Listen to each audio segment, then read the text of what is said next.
Thank you.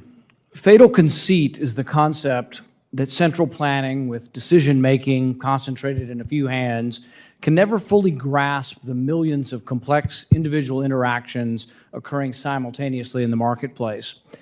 It is a fatal conceit to believe any one person or small group of people has the knowledge necessary to direct an economy or dictate public health behavior.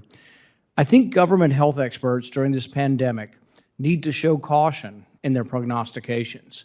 It's important to realize that if society meekly submits to an expert and that expert is wrong, a great deal of harm may occur when we allow one man's policy or one group of small men and women to be foisted on an entire nation. Take, for example, government experts who continue to call for schools and daycare to stay closed, or that recommend restrictions that make it impossible for a school to function. For a time, there may not have been enough information about coronavirus in children, but now there is. There are examples from all across the United States and the world that show that young children rarely spread the virus. Let's start in Europe. 22 countries have reopened their schools and have seen no discernible increases in cases. These graphs behind me show no surge when schools open. The red line is where the schools opened. There is data from Austria, Belgium, Denmark, France, Germany, Netherlands. No spike when schools are opened. Contact tracing studies in China, Iceland, Britain, and the Netherlands failed to find a single case of child to adult infection. Here at home, child care for essential workers continued to be available in some states throughout the pandemic. Brown University researchers collected data on daycares that remained open during the pandemic. Over 25,000 kids in their study found that only 0.16% got COVID. And when you looked at the confirmed cases for staff, there was about 1% of more than 9,000 staff. The YMCA also has put forward statistics. 40,000 kids at 1,100 sites. There were no reports of coronavirus outbreaks or clusters.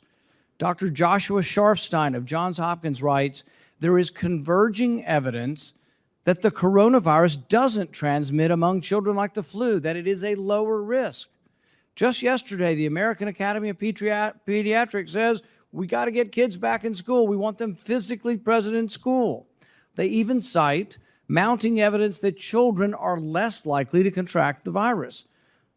Ultimately, this all comes down to the fatal conceit that central planners have enough knowledge somehow to tell a nation of 330 million people what they can and can't do.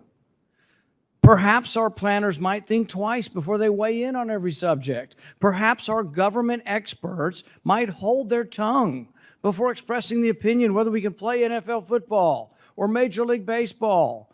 Not in October. Perhaps our experts might think twice before telling the whole world that a COVID vaccine likely won't provide herd immunity. We don't know. Why weigh in with these opinions that we have no knowledge of? These are forecasts that may well be wrong. Perhaps our experts might consider the undue fear they are instilling in teachers who are now afraid to go back to work.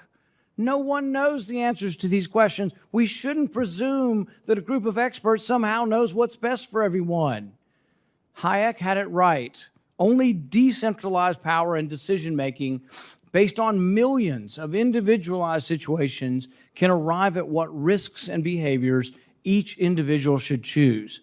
That's what America was founded on, not a herd with a couple of people in Washington all telling us what to do and we like sheep blindly follow. This all begs the question, when are we going to tell the people the truth? That it's okay to take their kids back to school. Dr. Fauci, every day, virtually every day, we seem to hear from you things we can't do. But when you're asked, can we go back to school? I don't hear much certitude at all. I hear, well, maybe it depends. All of this body of evidence about schools around the world shows there's no surge. All of the evidence shows that it's rare. I mean, we've so politicized this and made it politically correct that the WHO releases that it's rare, and you have a scientist up there honestly giving her opinion. What happens to her? She's blackballed, and her report that she refers to is taken off the website.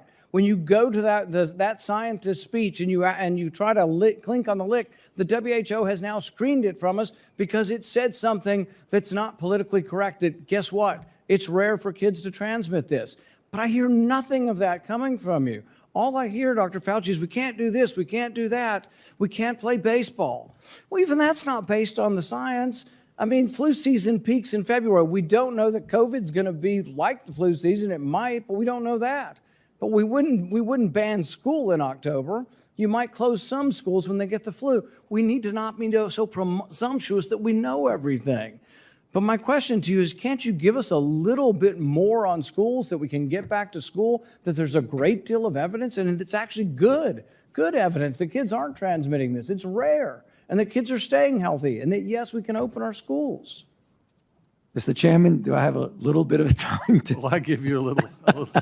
That was well over 5 minutes, but we'll. Thank you, Go Senator ahead and Paul. answer please answer the question. Yeah, so very quickly, Senator Paul, I agree with a lot of what you say about, this idea about people having to put their opinions out without data. And sometimes you have to make extrapolations because you're in a position where you need to at least give some sort of recommendation.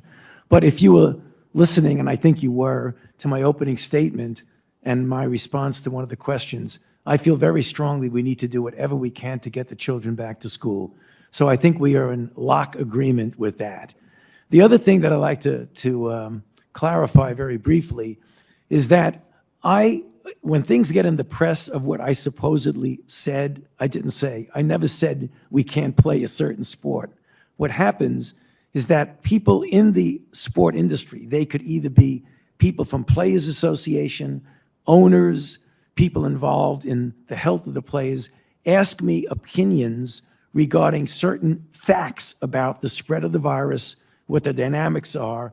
I give it, and then it gets interpreted that I'm saying you can't play this sport or you can't play that sport. I agree with you.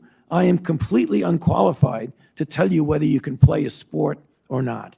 The only thing that I can do is, to the best of my ability, give you the facts and the evidence associated with I know about this outbreak. Thank you. Thank you. We just need Paul. more optimism. There Thank you, is Senator good Paul. news out We'll there. now go We're to not Senator getting it. Casey.